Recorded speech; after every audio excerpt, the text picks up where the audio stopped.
William Tujak, and my 6-minute talk will be on the history of thermodynamics, kind of a brief overview, just kind of some of the bigger names and the beginning of thermodynamics and how we got to where we are now. Way back in the 4th century BC, Aristotle was quoted as saying, I don't know how to pronounce it, I didn't speak Greek, but basically that nature abhors a vacuum. What he was basically saying is that there's no way to have a vacuum anywhere in space because if you tried to remove matter, it would instantly be filled in by other matter. And that a vacuum is a void, which by definition is nothing. And you can't say that nothing exists. So this theory was pretty dominant for another 2,000 years almost. It was debated by a lot of the top minds that we've all heard of, Galileo, Descartes, all these guys. They were on different sides of the fence with it.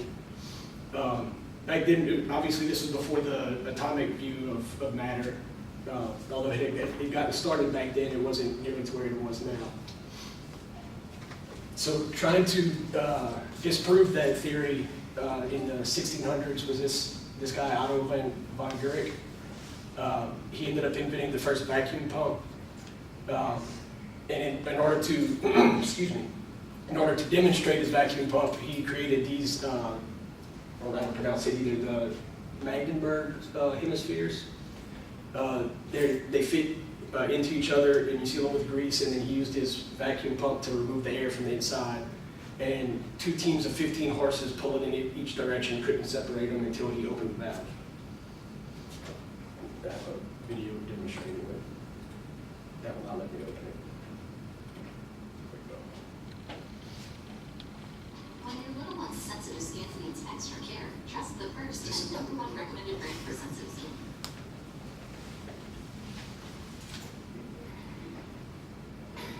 It's obviously a much smaller version than what he used in his native copper.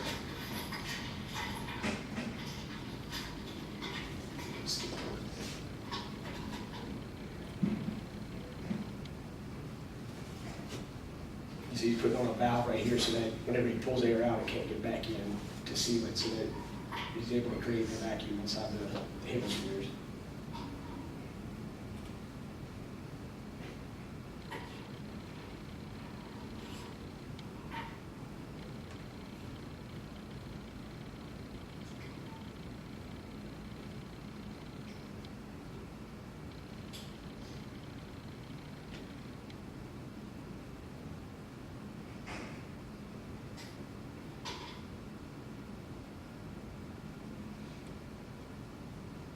That's how slow he said this stuff.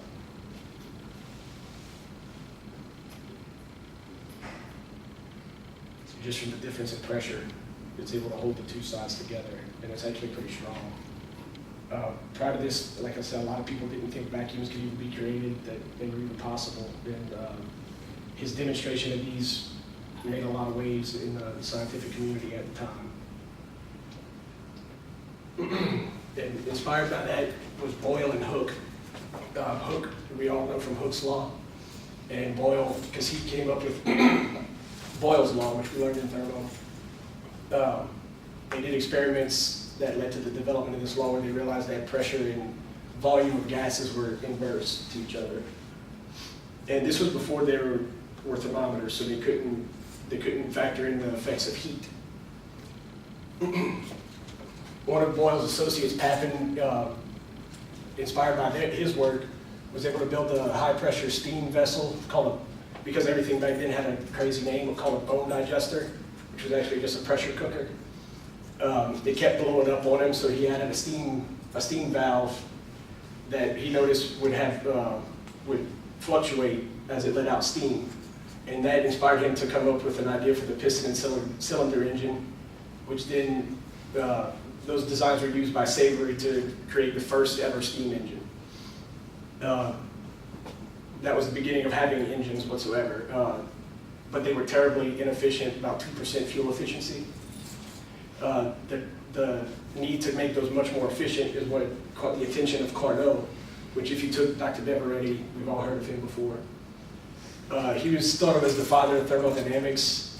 He went to school at École Polytechnique in Paris, where his classmates, Coriolis was one of his classmates, and Pierre and Poisson were his teachers. We've all heard these words before.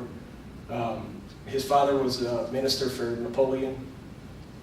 He joined the French Army Corps of Engineers and was actually ignored a lot while he was there. He was just to inspect fortifications and give reports on how to keep them in top shape, but he didn't really make any waves there. He was kind of stagnant, so he left to go to the general staff and was able to just spend a lot more time on his own personal pursuits.